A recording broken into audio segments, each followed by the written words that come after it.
Radio Free Skaro.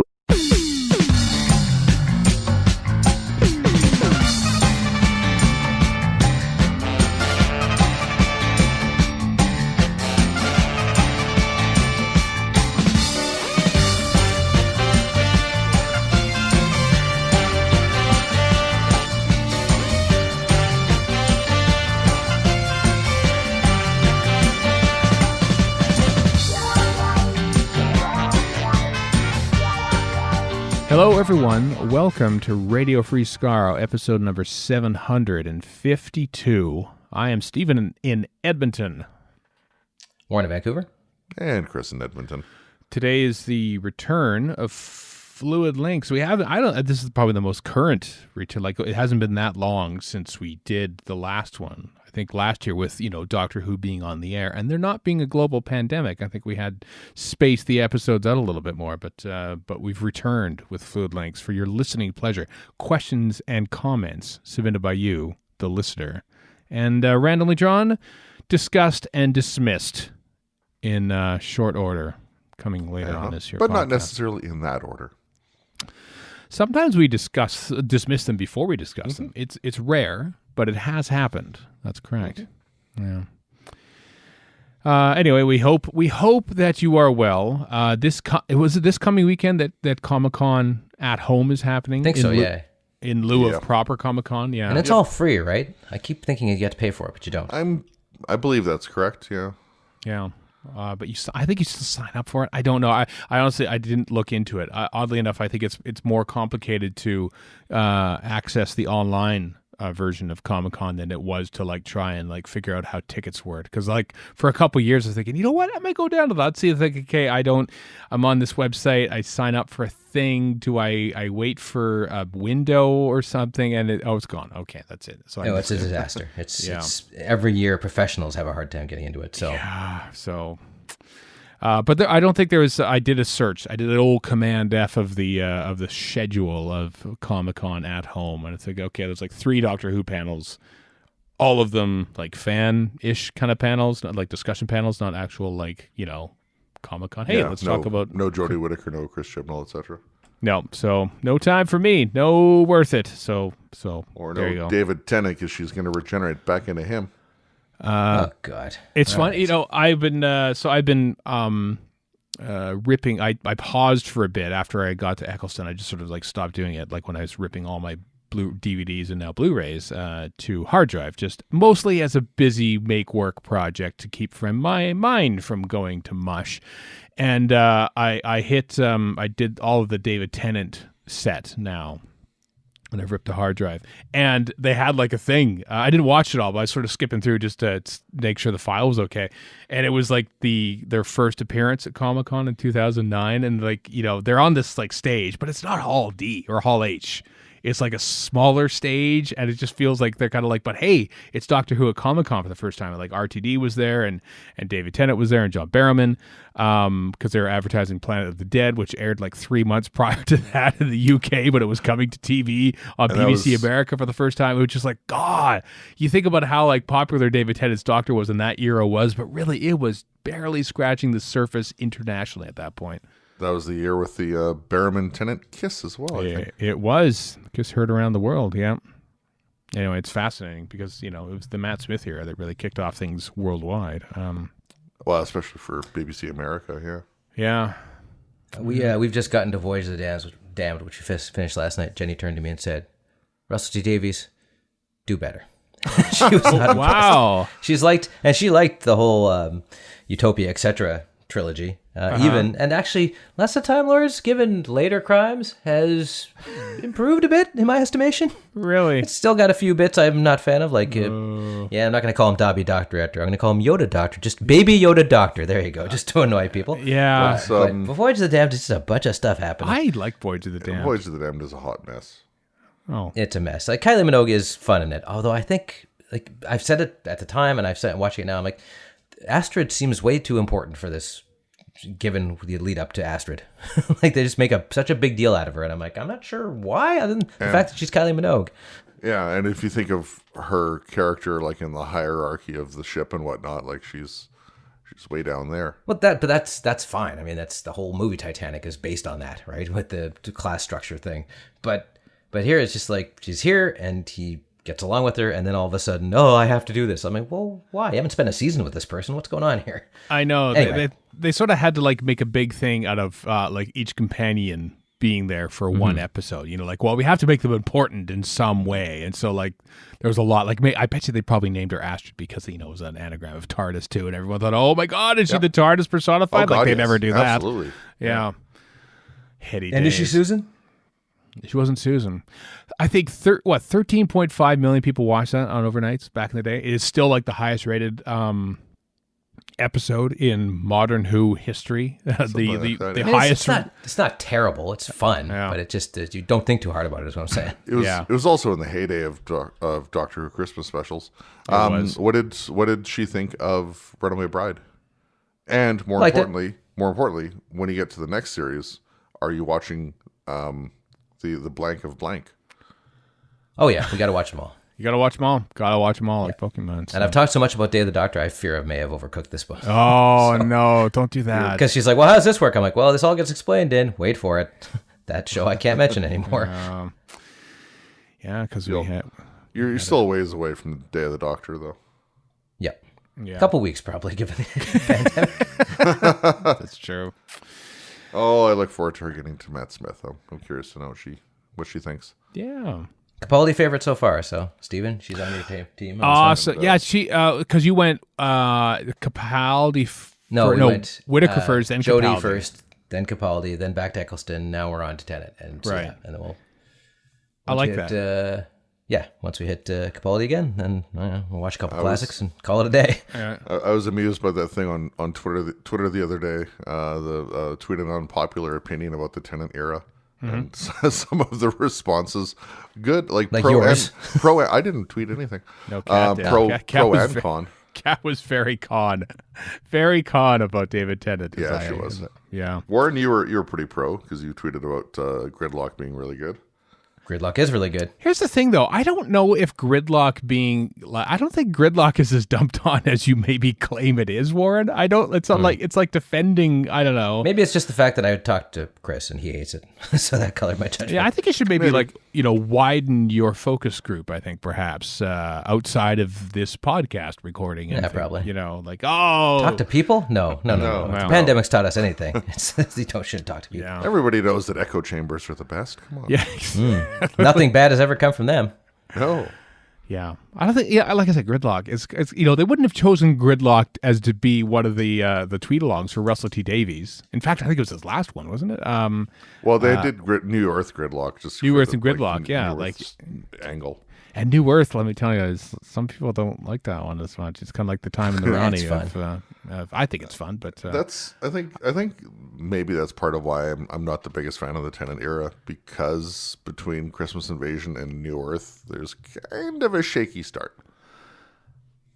If I had to criticize the Tennant era, there's two things: Russell T Davies not being able to end a show to save his life, and two, the fans. Because they're so damn vehement. People saying she'll turn back into David Tennant. Like, come on, just let it go. It's not. Quit fireflying this thing. All right. That's to be fair, that's not a lot of people. It's a very small. It's a small number. It's a small vocal group, just like the rest of the internet. But like for Tennant stuff, like Tooth and Claw, like I love Tooth and Claw. Mm-hmm. Very good story. I like that one. Okay, there we go. I always forget how good it is. Feels like a fluid link that we just did. But we didn't. So later on in the episode, which we haven't recorded yet. We're not alluding to it. It's happening live, folks. This is all happening live. Can you believe it? So Emily Cook did the sort of quote unquote official tweet-alongs. They were not official at all. It was just her doing them and arranging them and stuff and having connections and stuff and getting all these people pulled in, like Russell T Davies and Stephen Moffat et al. But TARDIS Monkey has been doing a lot of the classic ones over the past while. And they wrapped up the last one for this pandemic. Anyway, maybe the next one they'll start different ones. With Survival. Survival, they did a live tweet along a couple day, last Saturday? Yesterday, I guess it was. But hey, there was some special bonus. Sophie Aldred participated in said tweet along, as did Lisa Bowerman. But also Sophie Isles wrote a monologue, and which was performed by Sophie Aldred as well, which is bonus content. So they did some great work, because they were doing like the bonus content that Emily Cook was arranging for the modern series, just as this, and Sophie Aldred did it. So that's cool. Links to the show notes if you want to listen to the recording, the Sophie Aldred. It's called "We've Got Work to Do," and then also there's "Good Hunting Sister" was the hashtag, of which there are many tweets for Survival, the last story in the classic era, of course. So yeah, good on you. Good on you to arrange these things. It's not an easy thing to do, I'll wager. You could just sort of say, hey, let's all just watch something, and then you realize that you're the only person tweeting along with it, and you've created your own hashtag to amuse yourself. But it's a lot of hard work over the weeks and months to put these together. So well done, TARDIS Monkey and the crew and Sophie Isles for writing this thing, and everyone else. So very cool. Hey, you want to relive Children of Earth? I say that it's a bad thing. It's a harrowing watch. I've watched it twice in 11 years. Twice? Yeah, only twice, because I watched it the second time to research for the TARDIS, the Torchwood panel that I did at Calgary Expo all those years ago, because it's so good yet so devastating to watch. Yes. Well, instead of watching all 5 episodes, the official Torchwood YouTube channel has put together basically a 29-minute supercut. It's not like an edited story, kind of like how the BBC YouTube channel has put together like some stuff from season 14. But it's sort of the best moments of Children of Earth. Altogether, 29 minutes worth. You can squeeze your grief into your busy schedule. Yeah, it's kind of like eating like a spaghetti and meatball little cube and stuff like that, and then calling the doctor right away. Really selling this thing. Yeah. I didn't watch the whole 29 minutes, but I watched a little bit of it from the start, and I'd completely forgotten certain elements, like Jack having a full-grown daughter who has a son of her own, and the fact that he has to, ends up sacrificing his own grandson toward the end of the story and all that kind of stuff. I totally forgotten about that, because I think about Children of Earth and I focus on things like Yanto's death, for example. Yeah.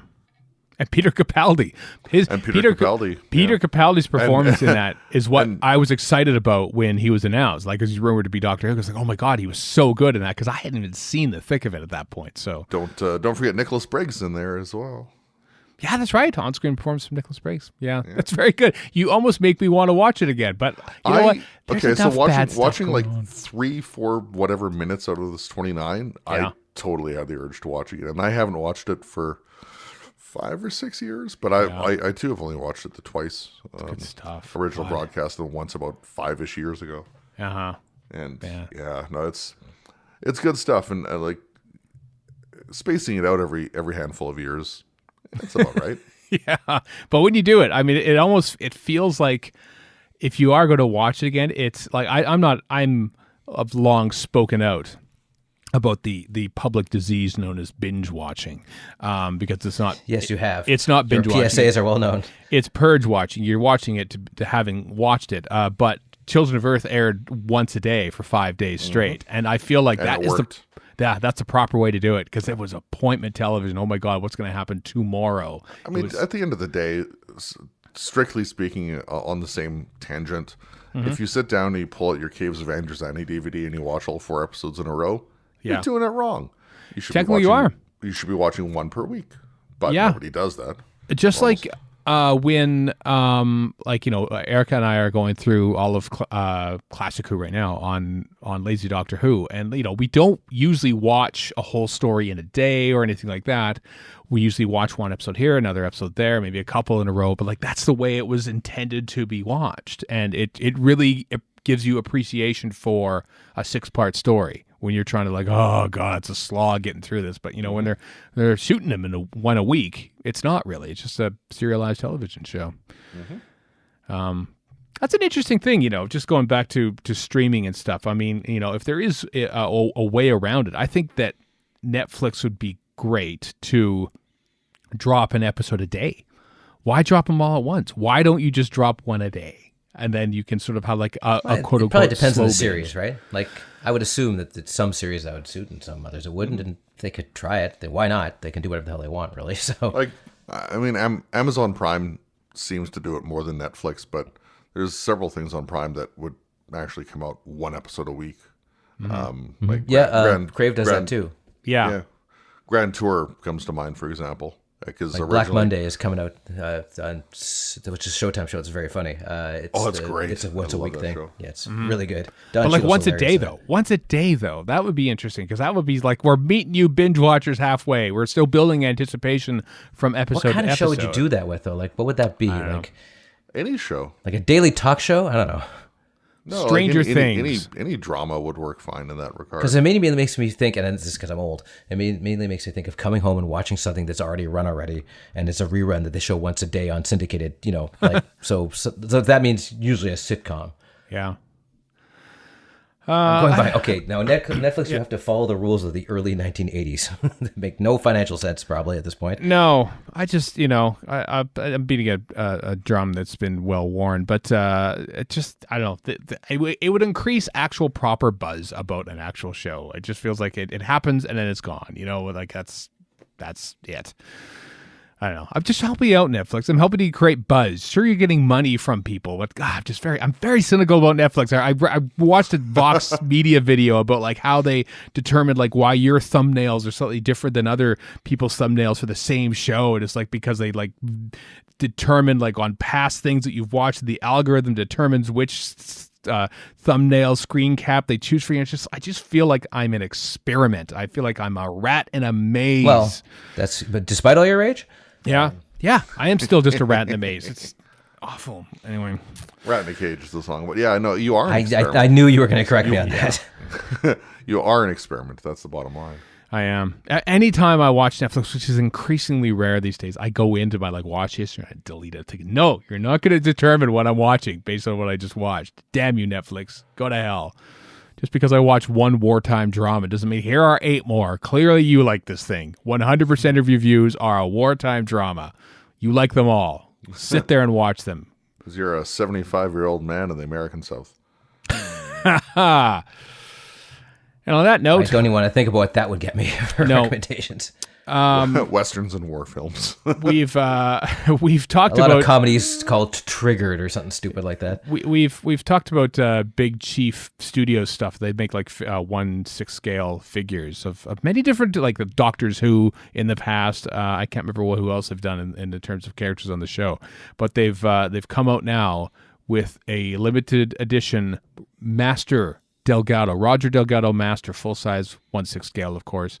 Looks like it's the Master from Claws of Axos, based on his weaponry that he has. There's multiple, like, it comes out August of next year, but right. if you look at the list of stuff that comes with it, some of it is damned awesome. Oh, like, God. You get a troll doll from Terror of the Autons, Chronos Crystal, 2 Chronos Crystals for whatever reason from Time Monster. You get a cigar in the box. How often do you get cigars in the box these days? I'm not going to go there, but let's go on. Pre-order early enough, the incentive bonus item is a fencing sword from the Sea Devils. That's awesome. So yeah, look at that. So what's in the box? There's the figure itself, the tissue compression limiter. Okay, fine, uses that. Laser weapon, which I think is from Claws of X. 26th Century Pistol, which is a great song from T-Rex, is the Frontier in Space one. Troll doll from Autons. Two Crystal Kronos from Time Monster. Seal the High Priest, I assume that's also from Kronos, or is it the High Priest from Colony in Space? I don't know. TARDIS key, so like a Yale key, I guess, basically. Cigar from Mind of Evil. Four gloved hands? I suppose he's got a whole different things he can hold, and then there's also 6 hands. Anyway, and then, as you say, the incentive of the fencing sword from Sea Devils. There's also the TARDIS backdrop as well in the box as well, so you can pose him in many different poses for your own amusement. They do remarkable work. Mm-hmm. If only it came with the mainframe style TARDIS from Time Monster. Oh, yeah. I got to tell you, the Big Chief is not in the Bookshelf Doctor's budget. No. We've looked at the fiscals for this year, and it's not happening. And plus, he's not to scale. £219. Mm-hmm. A lot of money, but a lot of work goes into this. This is not your You're not going to find these in the discount bin at Forbidden Planet or something like that. This is be nice if you did, but you're not gonna. Yeah, not gonna. No, only 1,000. Only 1,000 made. So, and as you say, Chris, is coming out of August next year, 2021. So, links in the show notes if you want to have a look at. They do other stuff too. I just look at on the Big Chief Studios website, and there's like Cillian Murphy from Peaky Blinders has a action figure as well. So they do a bunch of stuff like that. So good on them. For the high-end collector, this is for you. Also high-end collector, apparently, due to the price. So Marco Polo, the audio of which, of course, because we don't have the TV version yet, is coming out on vinyl from the BBC, a 4 LP set of the audio. And God, I love the artwork on these things. I really like the current Doctor Who logo. I really like it. I think it just mixes and matches really well with pretty much everything, classic or modern. But you can buy the vinyl version of this. It's like what, £70 apparently in the UK. £70 on Amazon, yeah. £70 on Amazon. So, but they look really nice, these LP things. I mean, I don't listen to LPs. I don't own a LP player, or as we called them. That really doesn't go with your overall gestalt, Stephen. You seem to me to be an LP guy. Well, I tell you what, in college I was the LP guy, because on the college radio station, I was the person who played. There's always seems to be one. There's always one person who brings in his own record collection, and my record collection basically extended from Led Zeppelin 1 to In Through the Outdoor, but I would play those a lot on college radio. All you had was Frampton Comes Alive. I did not have Frampton Comes Well, you're in Alberta, so that is a perfectly acceptable playlist for Alberta. That's all you got. That's all I want. So. Yep. So no, I don't own many vinyl things. Plus, I don't know. I don't usually just sit around listening to music. I suppose I'm probably not doing it right according to music files. But the other day I was looking on Amazon for Pink Floyd LPs, and I don't have the money for that stuff as much as I want it. Well, they come out as new ones, but what I do is I do the equivalent of Netflix. I go on Apple Music, say I've never heard Dark Side of the Moon, and then I don't listen to it because of a surfeit of choice. Oh yes, I still have my Led Zeppelin LPs. I have all those, and I have a couple bootleg LPs, as I recall, and then the odd one here or there. But I had a bunch more, but I got rid of them basically once I left college, thinking I don't need to be a radio DJ anymore. I'm going to do a Doctor Who podcast at some point, and I won't need these. So I'm sure that's exactly what you said. Back in 1997, I sure did. Yeah. Anyway, Doctor Who, Marco Polo, vinyl, 4 LPs with the distinctive blood splatter motif on the actual vinyl LPs themselves. Gorgeous artwork, all sorts of stuff. They do really good work on these. I suppose that's why they're £70. But you can order them. I don't know if I've ever seen them, nor have I looked for order in North America. Have you seen them, Chris, at all in your travels? I can't say that I've looked. I know some of the stuff, like the Record Store Day releases. There's there's a great local record store called Listen Records. It's named after the Doctor Who episode. Listen, of clearly, course. yeah. And I know they've in the past participated in Record Store Day stuff because Kat has bought I can't remember if it was the first or the second, but like one of the Cushing Dalek, like soundtrack whatever albums we have sitting on the shelf, and whatever other stuff they've done. But I don't know that I've ever looked for like these other releases. Oh, well, maybe you should look harder. I don't know why I say that. Fine, then don't. I'm not going to buy them, so I don't care to look for them. No. TARDIS Magazine. So Doctor Who Appreciation Society used to have TARDIS Magazine that they first published in 1975. I was first published in 1975, and that's when I was born. And you've yet to be republished. I've yet to be republished, thankfully. The day may come. In a steelbook edition. Yeah, that's how that works. The last edition of said magazine was released in 2003. I love that. It's like, that's it. That's it. Just wrap it up, guys. Doctor Who's never coming back. Let's stop the magazine. Crap, it just came back. But they're back now. They're back now after almost 20 years away with a new edition of TARDIS Magazine. I've always been gathering stuff because there's a whole host of interviews with Judith Paris and Stephen Thorne, the latter of which is no longer with us, sadly. Philip Hinchcliffe, Michael E. Bryant. I'm reading off just basically the contents list, but I like that Lord Michael Cashman, because Michael Cashman is an actor. I don't think he's an actor anymore, but he went on to become like an MP, as I say, for like decades in the UK. And of course, he was a sandbagger too in the Sandbaggers for the last season and a half. So no, yeah, you skipped the lead there. I know I did.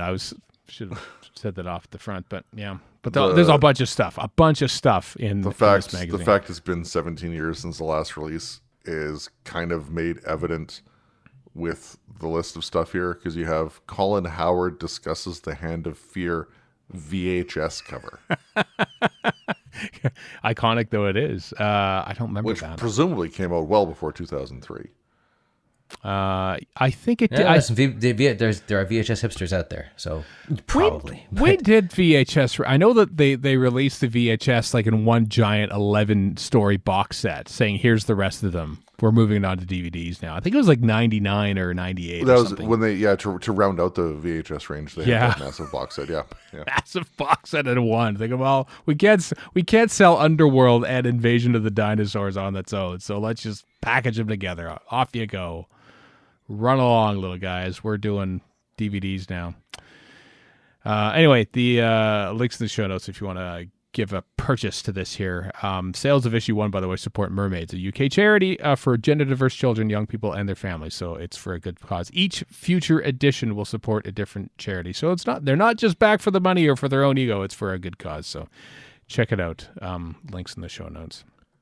And we wrap up the news section with two sad losses from one from the Doctor Who world, one sort of tangentially related to the Doctor Who world. Maurice Reeves has died at the age of 83. Maurice Reeves, one of the rare actors to appear both in Star Trek The Next Generation, the episode called The Chase, as a Romulan, and also, of course, in The Caves of Androzani as Stotts. Oh, my God. I adore The Caves of Androzani, as anyone who's listened to this podcast for the past 28 minutes knows.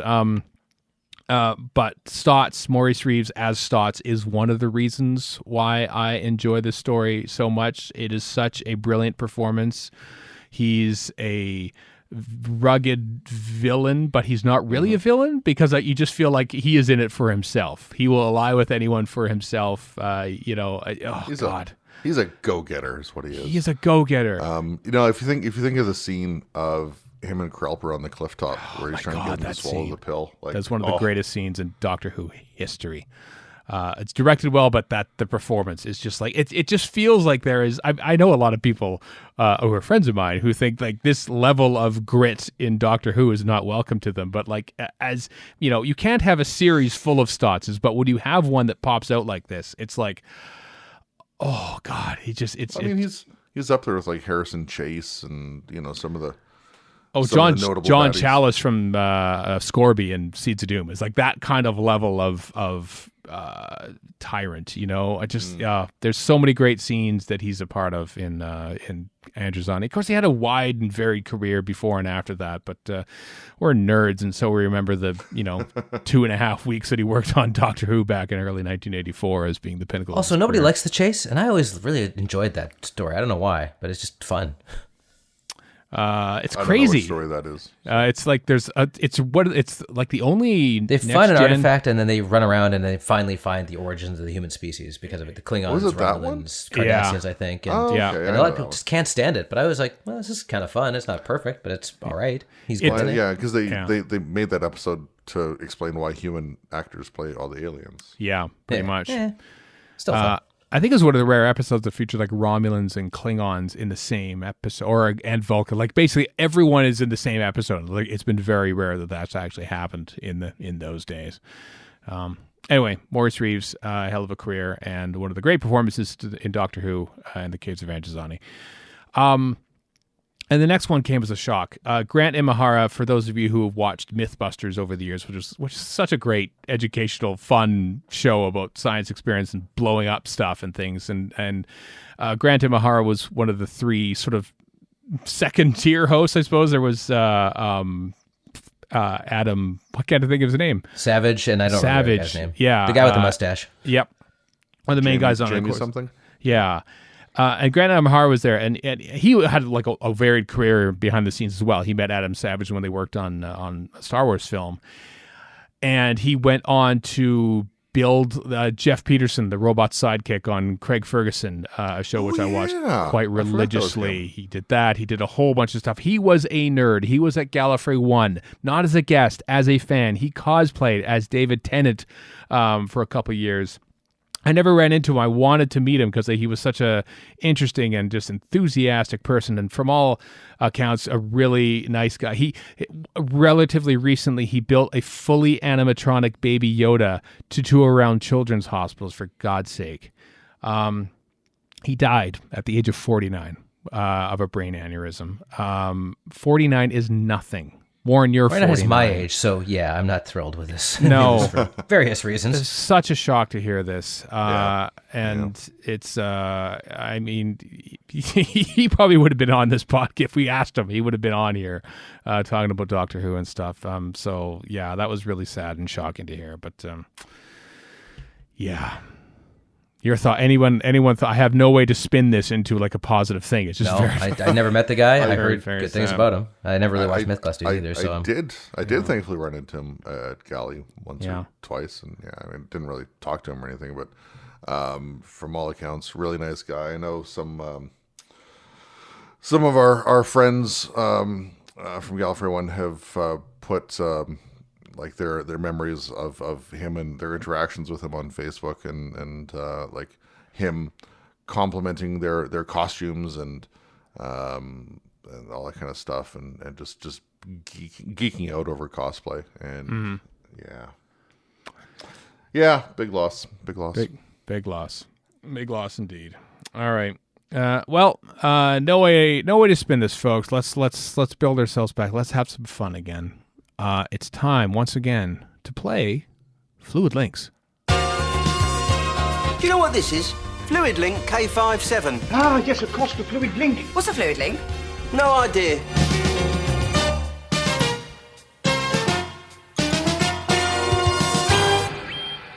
Questions, comments from you, the listener, submitted to us via the Twitter hashtag Fluid Links, and then we compile them, and then we draw them randomly to discuss here once again.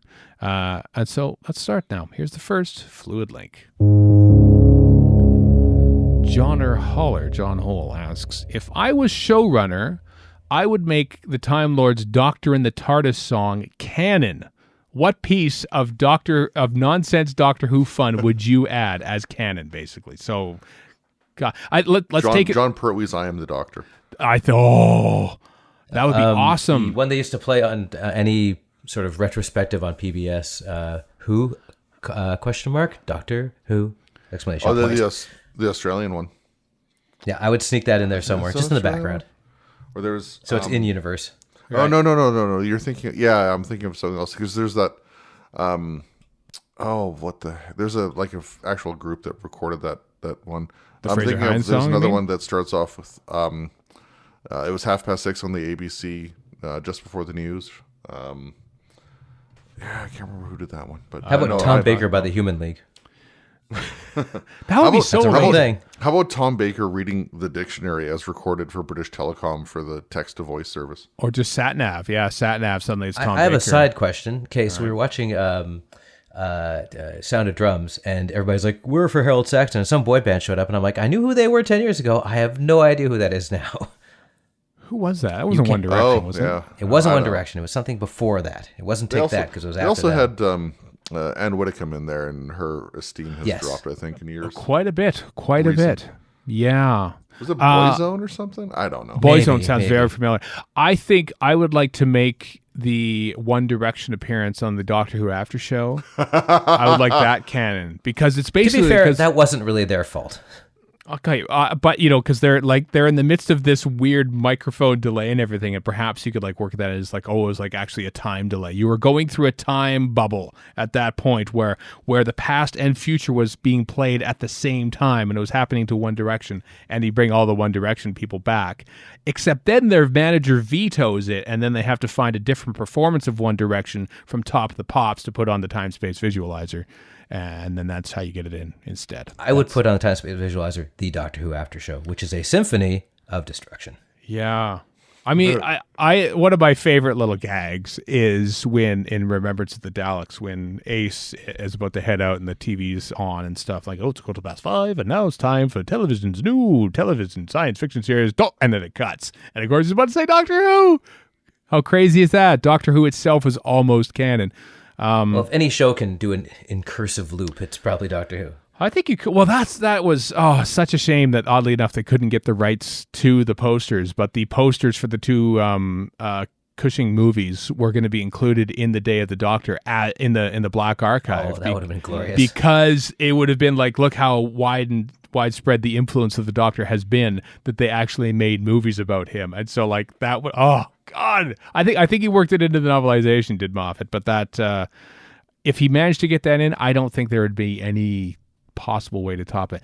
What about Doctor Who underpants? Tom Baker underpants. Is that maybe a thing that you could like? What if like Matt Smith? I've never heard these three words put together. You've the famous ones. Well, it does have nonsense Doctor Who fun. It could be any nonsense Doctor Who fun. Doesn't have to be songs. How about the Doctor setting up and shooting action dollies? You mean? I think they should integrate Brian Pern as a character and his appearance and make drop the sonic device canon somehow. So have him actually be one of the pteroleptils, perhaps. Yes, have Thotch playing somewhere in the background. Yeah. How about Matt Smith joining Orbital on stage at Glastonbury doing the Doctor Who theme in Doctor Who? Here's the thing. Remember what happened in Fear Her with the Olympics? That's basically what that is. That's pretty much it. Actually, that I would like that to be the case. David Tennant running with the Olympic torch. Mm-hmm. They missed their chance. They missed their chance 8 years ago. Yeah. The opening ceremonies from the 2012 London Olympics were rebroadcast on the BBC this past week. And were they really? Yeah. It's golly, that's a tease. Directed by Danny Boyle, and it's I haven't watched the whole thing, but I looked at it and skimmed through, and it's very impressive. Yeah. The last cast of the British Empire right there. That was. A lot of people look fondly on those. But is it Doctor Who canon? Is it nonsense Doctor Who? Is it? Is Doctor Who in itself nonsense? Yes. Yes, it is. Next fluid link. Okay, this is like a two-part one. This could be tricky. Ever since Twitter went from 140 to 280 characters, there's been a lot more complex questions in, so bear with us on this one. Okay, one period. Crew a Starship Enterprise, Captain, Doctor, Chief Engineer, etc., with characters from the Doctor Who universe, but you're not allowed to pick any doctors. 2, crew a Starship Enterprise with characters from the Doctor Who universe, but you're only allowed to pick doctors. So 2 crews, and except one with no doctors, but Doctor Who guest characters, I guess, possibly companions, and then do it again, except with doctors. Boy, oh boy, this is tough. Who was that from? That was from Leonard Daniels on Twitter. First off, should we establish a generic crew, like maybe TNG perhaps, because they're a bit larger, we can work with, and there's women in it? I was thinking TOS because it's a little smaller of a crew. Oh, good. Okay, I suppose we can mix and match the genders on these. My vote for captain would be Ace. Ace is the captain as Kirk, or as captain. Like we're thinking Kirk Ace in charge. Sure. Really? Do they have to match? They don't have to actually match that personality. They could be your own. You could be whatever you want. It's just an enterprise. Well, I think that. I suppose. Yeah, I suppose so. Yeah, we don't need to. Okay, so Captain Ace. Or that, or if you want like a lascivious person, then you got to have Captain Jack as the captain. I was going to say that's the easy go-to for if you want a Kirk type. Kind of is actually. Captain Jack is a natural, isn't it? I think you have to go. Rodan as Spock. There you go. Oh, Rodan as Spock. Yes, absolutely. Okay, now we're on a roll. Here we go. What about Bones? Who's the actual doctor? Harry Sullivan. Obviously, Harry Sullivan. For the engineer, the guy from Midnight Orient Express. Because we can take New Who, I'm assuming. Yeah. Perkins. Of course you can take New Who. It's all the same show. Communications. I'm going to say Joe Grant. Why not? Well, it would be. I'm glad you went with Rodan as Spock because I feel like Rodan was basically the Uhura of Gallifrey, and I'd hate to come. I suppose that's true. Yeah, I want to It's good. It's good that. But she also has sort of the logical takes of Spock. That's why. Yeah, I think so too. So who'd you say is the communications? I just said Joe Grant as Uhura. She'd be a fun Uhura, or that position anyway. Fun communications officer. No, I think an Ogron would be fun. I think the Ogron who is. Giving we found and destroyed the enemy. I think that would be great. That would not be good. And then all of a sudden it's like we're there no complications. It's like he varies his speech every time. Says, "Dear unidentified spaceship, please respond." And then the next time, "Hi, we're this spaceship. Thank you for responding." It's like he varies it every time. I think that'd be fun. An Ogron as communications officer. I'm leaping ahead, but I want to have the second Doctor as communications for the All Doctor team. That'd be fun. From his 5 Doctors stuff. What else we got left? We got Sulu and we got Chekhov. Chekhov and Sulu. So what? Pilot and navigator. I'm going to put in Adam as Chekhov because he kind of you squint hard enough, he looks like him. Okay, well, he could wear a wig. But Chekhov's kind of a throwaway anyway, honestly, in the show. So he kind of is. He was just there because they needed a monkeys type young person. They did, yeah. Sexy young lad. Now, if we're talking Sulu, we got to have a pilot. So who's a good pilot? Adam? Jackie, why Adam? I don't know. I don't know. I don't blame him, toast. Really. Oh. How about Tegan? Tegan piloted the TARDIS. Actually, let's make Tegan the pilot. Why not? Tegan is the pilot. Or either her or what's his face from Curse of the Black Spot. There's a lot of people. How about the pilot? I think that the pirate who disappears halfway through mysteriously should be with the red shirted security guard. I'm talking the main captain pirate guy. Him, that guy, Hugh Bonneville's character. Hugh Bonneville, that's the guy. Yeah, sure. He piloted something. He can do that again. All right.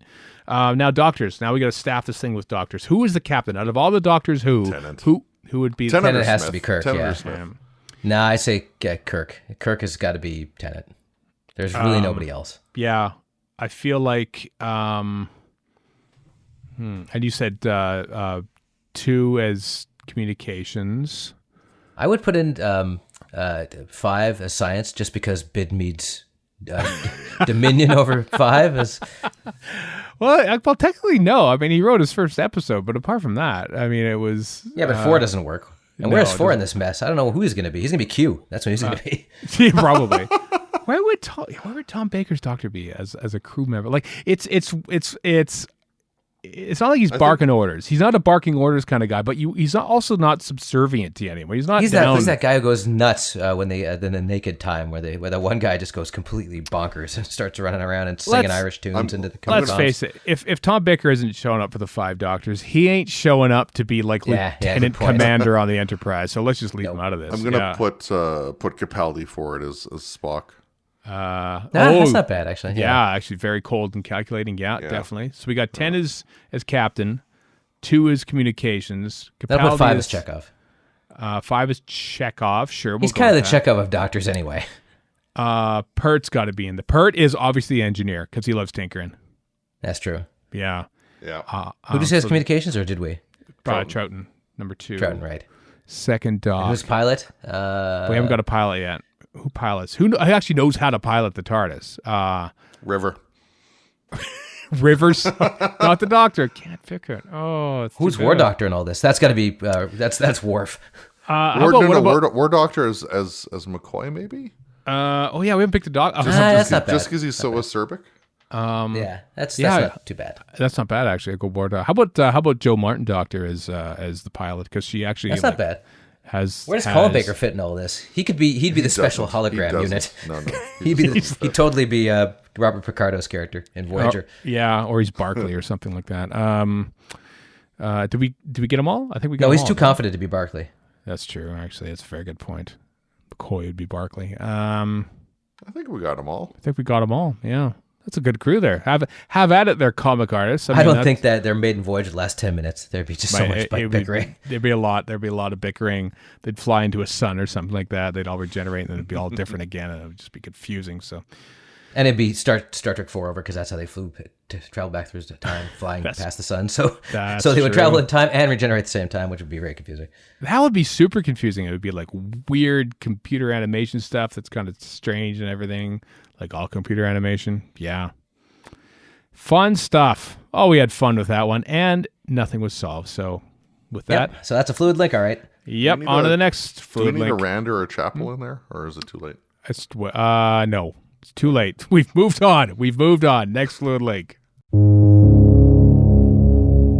Rob Leaning Cowboy on Twitter asks, Leaning Cowboy on Twitter asks, which doctor or doctors would be best for a pandemic episode? All right, pandemic. What's the nature of this pandemic? Is it something light to ease the tension? It's a Zoom call, I think. Or is it something dramatic because of all the world events? I think you have to... You can have more than one doctor in this call, because if it's going to be back and forth between doctors. Well, it's not necessarily a Zoom episode. I mean, it's it could be like, is the doctor solving the pandemic? In which case, Pertwee seemed to do one. Pertwee does seem to be the leap to mind. A drama then, okay. Yeah. Probably a drama. Who would solve who would keep people sane? Who would? Well, Jodie already did this with the Praxias, so she's a runner for that one.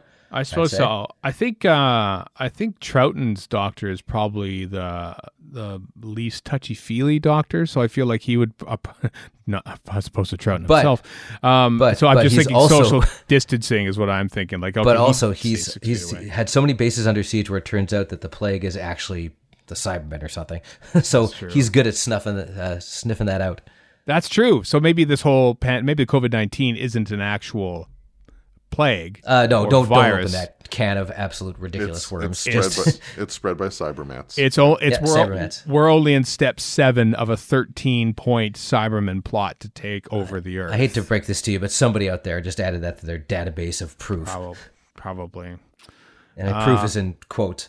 Well, I mean, keeping the public safe and calm and stuff, I think, is a good thing for Jodie Whittaker's doctor, as we've seen. As I've said, and the Fifth Doctor, he'd be good at that. In a previous episode, I'm pretty sure that they will find a way to make Jodie Whittaker in a closet in costume on the BBC Doctor Who Twitter page. That little message to young viewers, they'll make that canon, and so I feel like that she's already there doing the pandemic episode. Who would be bad at it? Who would be bad at handling a panda? I feel like Sylvester McCoy would be terrible. I think Capaldi would just berate people and annoy them. I think Colin Baker's doctor. Tom Baker wouldn't pay any attention. He'd get distracted. Yeah. Hartnell would just bark orders at people. Or the first Doctor would act like he'd seen it all before. And by the way, the first Doctor, that Star Trek question, should be like a Commodore in one of those green outfits who calls in and barks orders at Kirk. Oh, yeah. Yeah, the men from the Ministry, essentially, yeah. Basically, yeah. Yeah, who would be good enough? Well, maybe we'll find out in Series 13 if Jodie Whittaker's doctor is that doctor. Well, she's in prison, so she is self-isolating. Maybe that's a closet in her prison cell. That could be it. Yeah. I don't know, it would be best for a pandemic episode. But I think we mentioned pretty much all of them, so that pretty much counts as a win, right? Mm-hmm. I know, the Graham Harper doctor, he'd be great in a pandemic. He would be. Next fluid link. Gary George, Cats and Doctor Who on Twitter asks, of all the guest characters introduced in Series 12, which do you think would make the most interesting new companion for Jodie's Doctor? Guest characters. If they hadn't turned, I have to remember stuff I haven't watched in months. If they hadn't turned out to be bad, I'd say that Lady Scientist from Praxias. Yeah. Oh, yeah. Joe Martin Doctor. I mean, that's a gimme, but I'd like to see them travel together. Stephen Fry before he got gunned down. I want Benny from Orphan 55. Benny! Uh-huh. Just because he's so doddering and useless. I just want to see the Doctor have to chase him and stuff. That is one of my favorite lines. I'm going to drink there. I'm going to sit there. Then I'm going to sit there. Then I'm going to have a cocktail.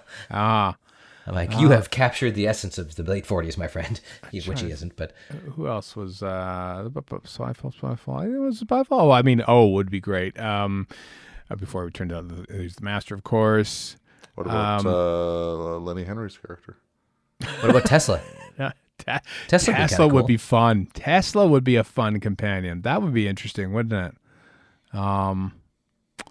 interesting. I'm trying to think here. You're right. It's been like we watched them all, and then I haven't watched them since. Whether we will again.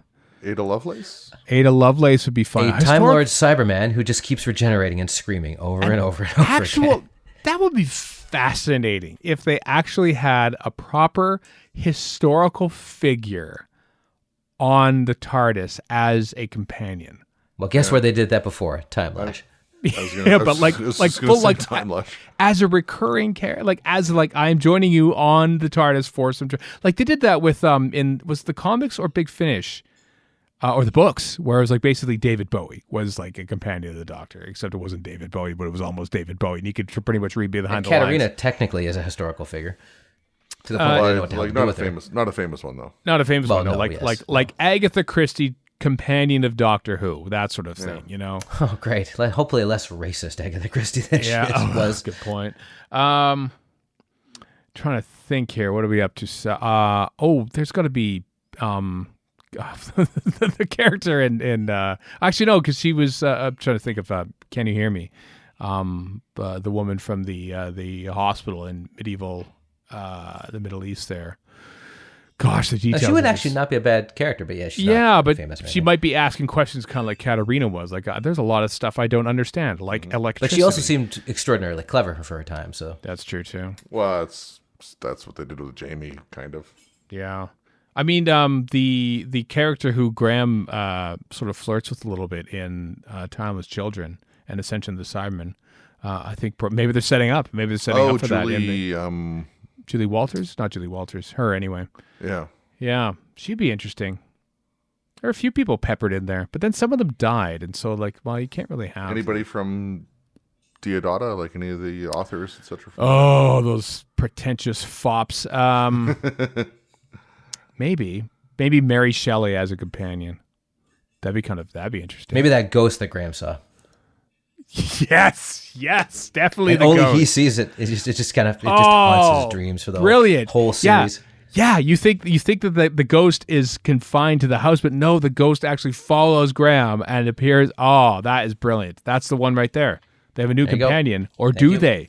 Only Graham can see him, or her rather. I like It's that. basically Turlo and the Black Guardian. Very, very much is, yeah. Except they don't have the little silly cube thing that they're holding in their hand. Or originally Big Bird and Snuffleupagus. The original unseen companions. Yeah, those titans of the genre. Yeah, perfect. All right, next fluid link. Socrates, or I'm going to say Socrates, out of deference to Bill and Ted. Socrates Zorba FC on Twitter asks, if only one of the missing episode stories is to be returned, which would you choose? You can only choose. I like this. It's a bit more positive than like you could only save one of the current ones. No, one is found. Which one would you choose? Marco Polo. Why the hell not? Massacre.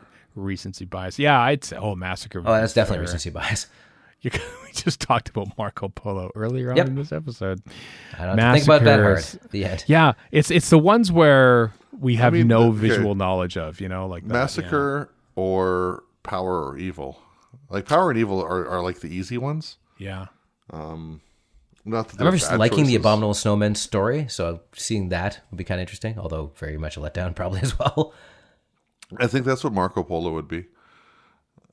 Maybe, yeah. You'd want it, and then you'd see it, and just like how dull. I mean, those stills are great looking. So they had cool sets, but oh yeah, the Radio Times photo shoot and stuff.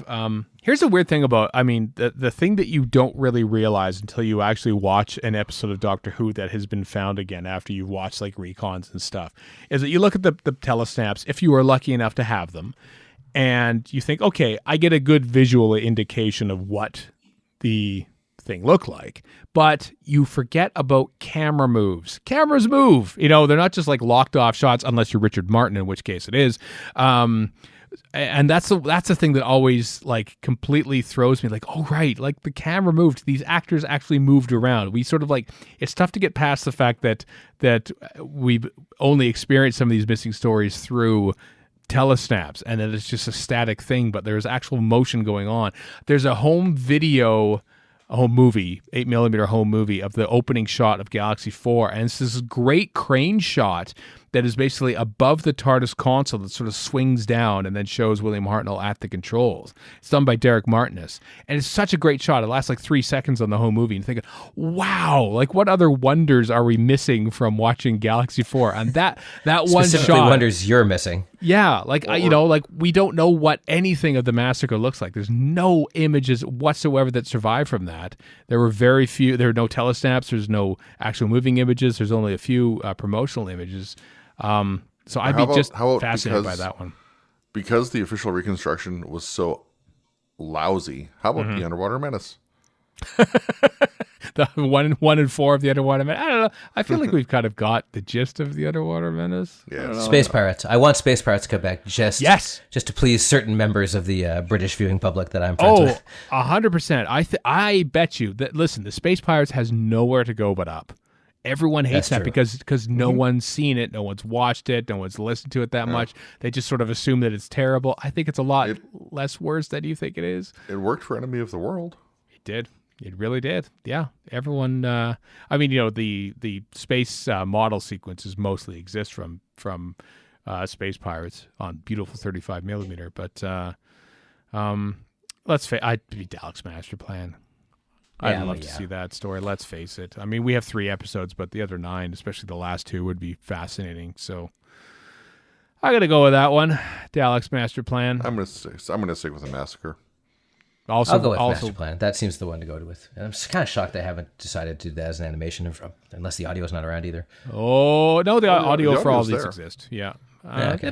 It'll happen one day, perhaps, Warren. Perhaps one day. All right, next fluid link. All right, Richard off of Something Who. Richard 1J1 Smith asks, if you were the meddling monk, which bit of world history would you choose to meddle with? So you can touch one line. You can alter history. 2016, my friend. 2016. I think right there is where we're going back to 2016. I'm hitting the emergency stop on that escalator as Donald Trump is descending. He tumbles to his death. Yeah, Oops. I probably committed a crime in America. Or to his embarrassment, which might be even more damaging would be worse at that point. Yes, exactly. Yeah, and then we'd sideline that whole thing. Are we including Brexit in the 2016? Yes, we can. Yeah, and for people's own comfort, we might look back at previous historical things that aren't as awfully close. But yes, Brexit. You want to stop Brexit as a meddling monk? Mm-hmm. Okay. How about we just never discover North America? That would solve a lot of problems. Well, discover it.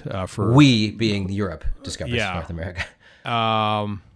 That would be a hell of a steals. Thing. How about that? Europe doesn't steal North America. Let me rephrase it to say it that way. Maybe we should think. I mean, there's a lot of ramifications there. Meddling. There's a good book called The Years of Rice and Salt where that happens. Like all of Europe gets killed by a plague, and so the Middle East and Asia and North America develop on their own, and it's interesting to see what happens. Interesting. Maybe you should think of more small time stakes, like messing with a Magna Carta kind of thing. That's not small time at all. The master did that, so obviously that's an example, not an answer. I could think of many different sports results that I would alter. Not just I want the Oilers went 82-0. They didn't lose a single game. No, nothing silly like that. But the odd little thing here and there. Which I would bring Firefly back so people would shut up. There you go. Here's what I would do. Maybe I would go back into world history and say, you know what, Michael Gray, don't take this job. You don't want it. You don't want this job.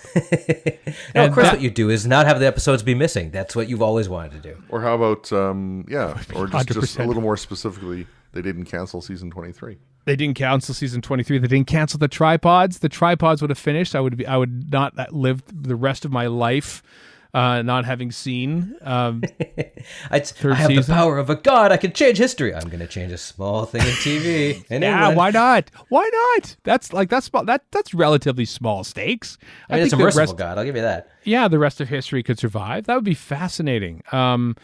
To not cancel Doctor Who, somebody would have canceled. Somebody would have got annoyed, thinking, I just want to watch the show anymore. Hell, after 3 seasons of McCoy, I would have canceled Doctor Who.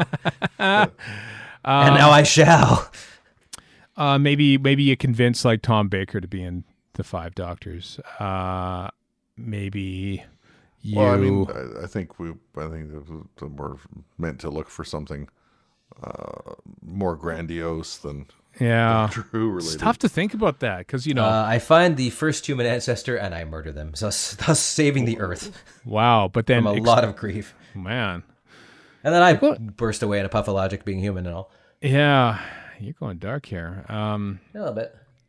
History's most of it, place, man. Most of it, yeah, you're right. I would just bring the VCR back to 1963 and say, "Okay, press play and record. Let's get all these. Let's face it. Every single you bring the VCR, would you? Thing. So you'd come back with VHS quality, which I guess is not any better than it would be anyway. So never mind. Yeah, that's true. Yeah, it'd be all right. I mean, it would be the easiest. You could sort of hardwire the VCR in. You have to bring a lot of technology to try and like record straight from the screen. And you'd end up electrocuting yourself just to stay dark with like that guy almost did with the audio stuff. And, yeah. And then cause a terrible paradox. By the way, just to be even more dark, we were hanging out at a dog park the other day. Oh, good. Being yesterday. And this boat came by, with 40 odd people, probably breaking rules about social distancing and playing terrible douchey music. And so I said, and I quote, "Decimate 1/10 of the population. Down you go, kids." Which, of course, is a line from a Doctor Who episode and not an inspiration for genocide. Yeah, no, but I want to work that in there somewhere. Yeah. To give a more serious answer, I would my mind keeps going to like either the Roman Empire or maybe the Trojan War, and just changing the outcome. Like maybe the Romans, maybe Alexander. Well, that's Greek. Maybe the Roman Empire didn't expand so much. Maybe they didn't go to Britain. Maybe they didn't go wherever. Right. Maybe they didn't even get close to that Gaulish village, and they didn't have to come up with their special potions. Maybe they stay in the Republic and don't go to their empire. Maybe they do. And they just stay home. It's like, why are we going anywhere? It's nice here. Italy is nice. Why do we keep finding other places to go? It's nice here. Stay here. I'm gonna go to the Nativity and crack open a beer and say, "Don't mind me." just sit there watching. Excuse me. That would be. Would you mind, sir? Not really. That'd be something. Well, maybe something. All right. Can't see a way of getting past that blasphemy. So next fluid link. Okay, here it is. Marf Days. Marf Michaela, as they said on Twitter, not Michael A. Dummy, asks, which Doctor has the coolest Sonic in your opinion and why? Sonic Screwdriver. Best Sonic Screwdriver. Jodie Whittaker, 13th. You like that one? Yeah. I mean, I'd love, just for nostalgia's sake, the Fourth Doctors, but there's nothing special about it. So yeah, I'd have to probably go with Jodie's as one of the best. And I don't mind Matt Smith's either. I like the way Matt Smith used his. It was basically a tricorder, and then he would do a little wrist flick and pop it open and read like nothing. There's no magical screen on that thing, but he looked like there was, and I quite like that. So I really like Matt Smith. His flair with it is what made it amusing. And the War Doctor's Sonic Screwdriver very much fits the character. It does, very subtle, very very understated, like the pen light that Troughton had in that's part of why Matt Smith and later Peter Capaldi's Sonic Screwdrivers, that's why I'm not a huge fan of them, because they kind of get a little too big and a little Capaldi's a little too ornate for the character, yeah. I think, but yeah, Jodie's just kind of fits. It's this bashed together thing she made herself. Yeah, especially rather than something like that, came out of the TARDIS console. Like, was that Smith's or Tennant's? Smith's, was it? It's Smith's, Smith's and Capaldi's. Yeah. I like Smith. I mean, I have some of them. I only buy one action dolly, but I did not create that rule for Sonics. I don't have all the songs, but I do have the Tom Baker one and the Eccleston Tennant one and the Matt Smith one and the Capaldi. I guess I got 5. I pretty much have them all. I also love how Capaldi on his desk has a bunch of them in like a mug. That is great. That is superb. Yeah. So in that regard, I kind of like how Capaldi used his, just because I sensed some sort of cavalierness too. Like it isn't as vital an instrument in Capaldi's time. So much so that he wears them. He has wearable tech, but he's not like using it to open doors as much. He's just sort of like using it as like a scanner, like Google Info Glasses. thing, which Except think is, unlike Google Glasses, not crap. Clearly the the real life sonic screwdriver TV remote is the best one. I think actually, or perhaps the real life 11th Doctor sonic screwdriver pizza cutter. I have the 11th Doctor spork sonic screwdriver. So I think actually I haven't used it yet because I don't use sporks. Because it's like a futon, a spork. Like it's is it for soup? Is it for what do you use a spork for anyway? It's like a futon, a spork. It is. Of all the things you've said, that's one of your better ones. I think it is. In that they're multi-purpose, right? Are they though? They're a multi-purpose, but they're less useful purpose. It's like, well, I could kind of get the job done with this, or I can kind of get the job done with that. Well, where do you get a spork? You get it at a food court, so you've already given up. Yeah, I suppose so. I kind of want some pad thai now. As well, one should. So we're a bad time for having some pad thai. Does that answer your question? I think we mentioned all of them. I think we're good. Yeah. Next to a link. All right. Rodney Hraviton. Yeah, that's right. Our Wagner fan, 74. We've had this discussion about what his name means on Twitter, but we're not going to get into it here because we don't remember. Is there a fan of Lindsay Wagner? We established that. Yep. It was that. I thought it was Wagner. I thought it was Wagner. Would you rather they animate all missing Doctor Who episodes for the Blu-rays, potentially using Kickstarter to help fund it? I don't know if they need to resort to that, or use loose cannon recons to save money. Animation recons. If I'm doing this on a whim, then animate, obviously. Yeah. I'm coming around to watch them. I'm coming around to animate. I mean, I still prefer the recons, but just because I kind of got used to those. Not at all. I can't watch the recons. Thinking back to Last Galley and talking to, I'm not going to name any names here, but talking to people involved with animations of stories, there are a lot of difficulties that they face in doing it. Right. Oh, I'm sure there are. Yeah. And it is a lot of work. It's not just drawing a few people and motion. I'm not going to name names. Sorry, I just had to is this like controversial or something, or are you going to dump on them? Because it involves John Ehrlichman. That's one of them. Sure. But yeah, like animation is very much a lot of work, and it is. To be fair, Loose Cannon ain't exactly sunshine and rainbows either. It's probably tough to put those together. Yeah, because here's the thing. Loose cannon, I mean, when they have telesnaps, fine. But even then, sometimes they do if they don't have telesnaps, like most of the John Wiles era, they will do they'll do things with Daleks. They'll put a CG Dalek in there. So they'll create a screen cap on their own with which is kind of neat. Which is kind of neat, but really it's like you're recreating something that isn't there. Like if you're using telesnaps, I love telesnap recons because the recon for some of Dalek's master plan. Just to go back to that, you can tell it's like Photoshop composited fakery stuff. Oh yeah, because it all has to be because there are no telesnaps apart from Robert Jewell's 19 images that he took himself because he was appearing as Bing Crosby in the or not Bing Crosby. It's Bing Crosby in Feast of Stephen. That's the only visual record of the missing episodes because John Wiles decided, why are we paying John Kira for these telesnaps? Let's stop doing this, and thus we have no visual record of most of season 3 because of that. But after that, they are much more prevalent, and you can actually get an indication of what they look like. But that's not always going to be the case. So that's why I'm kind of leaning. You can't if you're going through all the trouble to make composite images for a massacre recon, say, you might as well just animate it at that point because that's not a comparable amount of work, but yeah, they're both a lot of work. Yeah, because worth the other. Yeah, if you're just going to rely on telesnaps, if you have that luxury, then I'd be used to it. But I know that I am in the minority. I'm not going to say, don't you dare animate these. They should be appreciated for what they are. Still images that might move once every 2 seconds because somebody found some 8mm home video footage now. So I'm going to go with animate on this one.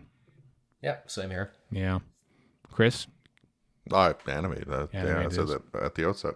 Yeah. Okay, I just want to make sure. Especially as a viewer. As a viewer, it's just a more pleasant experience. Yeah. It is actually, yeah. Especially for welcoming new viewers into it. I think it's a lot easier too. That's why I have no problem with color Power of the Daleks. So why not? Yeah. All right, next Fluid Link. If you were to adapt a season of Doctor Who into a Lego video game, oh wow, what season would you pick? Classic and modern eras are both welcome. Joshua A. Maxwell on Twitter asks us this question. A whole season. Key to Time. Key to Time season. Oh, God, yeah. Key to Time. That makes total sense. Because it totally works for a game, right? Because you got to grab these pieces and stuff. I don't know if there's any other answer. I think Key to Time was like the I trump think the lead up to Day of the Doctor, that season, you could. Like if you combined all those ones together. But no, because you are physically building a thing. Oh, you have to. Oh, my God. No, Key to Time is the total trump card on that one. Now let's just have fun. Now that we settled Trial on of Time Lord, and it's all nothing but Time Lord. Yeah, Lego trial Time scenes Lord are the best. trial scenes with shenanigans happening in the background, a la Lego. So let's think about this. What building puzzles perhaps would you have to do throughout the course of the game? Maybe you have to. Mentalis keeps breaking up, and K9 keeps shooting it, and you have to work around that. That's true. Yeah. Game. So you have to build up. You have to build up the statue in Andres of Tara that has. Let's start from the beginning. Let's start from Reboss. Okay. Let's do Reboss here. So basically, you have to break into the relic room and maybe build something to steal the screen stone. And then you're walking around the catacombs and stuff. And you can play as Unstoff for a little bit. Yeah, you have to have something in there with Binro and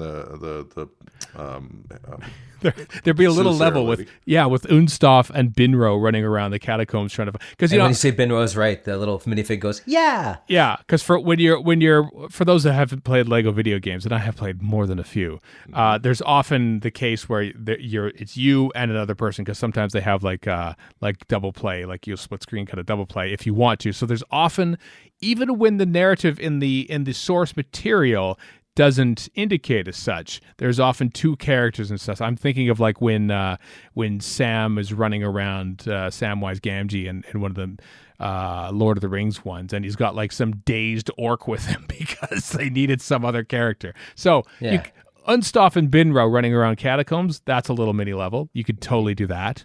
Dr. Romana, obviously.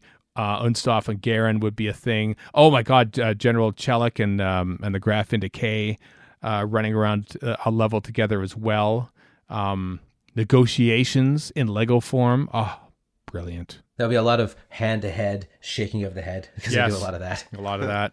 Pirate Planet. Oh, can you imagine the Pirate Planet? It's perfect. You've got all those little planet chunks that are like Lego bits. They could like expand as it doesn't have to actually fit the story that much, right? You have to find them all. Basically, you have to go through the level and find Bandraginus 5 and Califrax and all the other ones that are missing. And then they could just be like threatening to expand or something. And then they explode in a bunch of Legos. You have to be able to play as the Polyphase Avatron. There's a level of the Polyphase Avatron. K9 and the Polyphase and Avatron team up, actually, at a level of the video They go game. against the grain. Yeah. Not the actual grain, you understand. But yes, that'd be fun. There'd be so many different fun Stones of Blood Ogrons would be so fun to watch them break apart. There would be lots of fun. Ogre, sorry. Yeah. That'd be cool. Fibula and the Captain, I guess you gotta have a level there. Yep. Definitely there. I want to see it. What do you do with the Mentiads?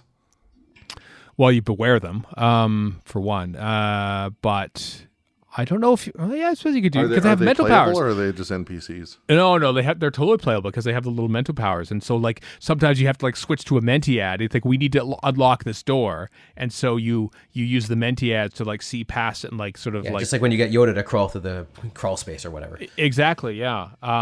So that's perfect. Walker. So there we go. That's easy. Let's Stones of Blood. You mentioned Ogre. Yeah. The Megara would be a fun thing to do. Well, you gotta have that'd be a whole cutscene. You gotta have Vivian Faye and Cesare Diplas. That'd be great. Yes. What's her name? I could see the minifig version of Cesare Diplas just green with a towel on her head. Vivian Faye and Amelia Rumford as Rumford. Thank you. Yeah, you could have them team up because she's good for a while, then she's bad. So yeah. Yep. Running around, breaking up stones. You could do a proper falling off the cliff scene, unlike the TV show. That's true. Yep. You have to play as the male and female campers on the level. Very grim scene. Except that our version is just running around and being chased by the ogre. That's true. Yeah, they don't. You don't actually have to have them die necessarily. And then they just have like a camping trip or something. Like the Ogre and them have like marshmallows they roast or something. They make like s'mores. That. Yeah. Yeah. Andros of Tara. You can be. Oh God. Chris came up with a bunch of ideas for that one already. Well, 2 Ramonas, of course. That'd be fun. Like, but Strella and Ramona running around and switching back and forth. Astra and Ramona when we get to Armageddon Factor. Yes. Oh God. Yeah. And you can be miniature. That's perfect. You could be miniature. Minifig. There'd be lots of fun castle stuff in the Andros of Tara Lego level. That'd be so great. Yep. 3 words. Okay. Terran Wood Beast. Yes, obviously. Gotta be God. Playable. Gotta be yes. The Lego version of that'd be great. You can unlock all these characters, of course, and again, would look better than the Terran Wood Beast. Yeah. And of course, you're finding the key to time piece at the great thing is of course at the beginning of Adventure Story you find it and then you lose it and you have to get it back, and that's the pull of that episode. Power of Kroll. Oh boy, you get the big giant squid and stuff, and you're in a swamp. That'd be great. All those tentacles and stuff. You got to be able to go around shooting a lot of stuff with Rondat. You should be able to play as like Rome the natives Dut. and save your village. Yeah. Yeah, I feel like the term swampy is probably that's why I avoided it. Space racist now. But you could have fun. Listen, the Power of Kroll was a massive influence on me as a kid. I was scared the hell out of that. Kroll as a boss. I mean, yeah. He'd be a great boss. He'd be a perfect boss. Yeah, that is the ultimate boss level villain when it comes to Lego things.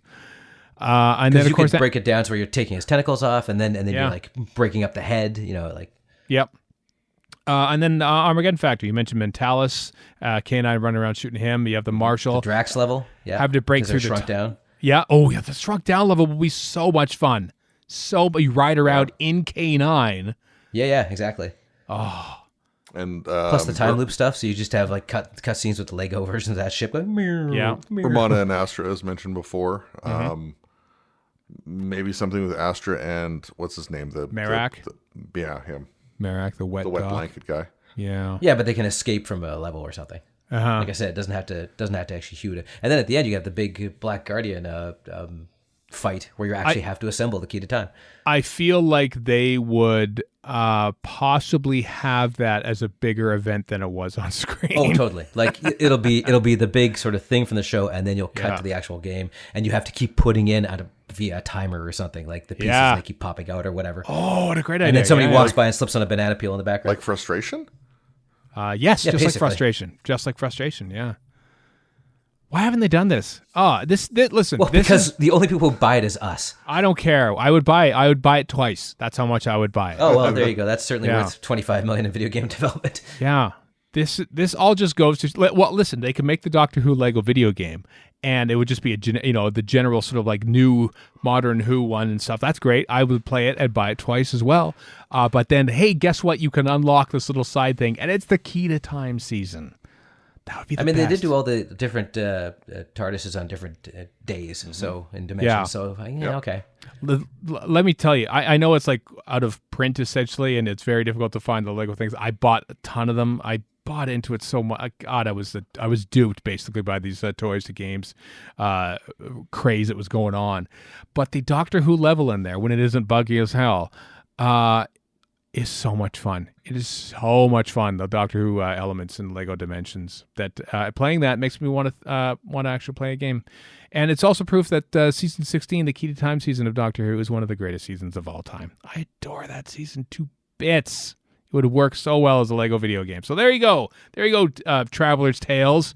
Your next one, instead of working on the Skywalker saga, which I'm still waiting for, got a pandemic going on, got a lot of time in my hands. Traveler's Tales. So get going already on this. And once you're done that, Doctor Who Key to Time. Doctor Who and the Lego Key to Time there's no better way to spend your hard-earned money, both making this and buying it. We have decided for the first time in history, we have come to a firm and proper marketable decision in Fluid Links, and it is that. Perfect. And on that note, thank you all for playing Fluid Links.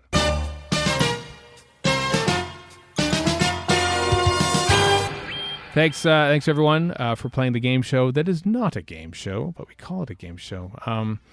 This, speaking of a game show, there's no reference to that whatsoever to what's next over the couple weeks. Battlefield, we're doing a commentary. Classic Series commentary returns next week with the first 2 episodes of Battlefield, where we have a begrudging Warren sit down with the two of us. Yeah. You may be surprised at the result. And watch some Sylvester McCoy episodes. So do come back next week for that. Until next time, I'm Stephen in Edmonton. Warren in Vancouver. And Chris in Edmonton. So long for now.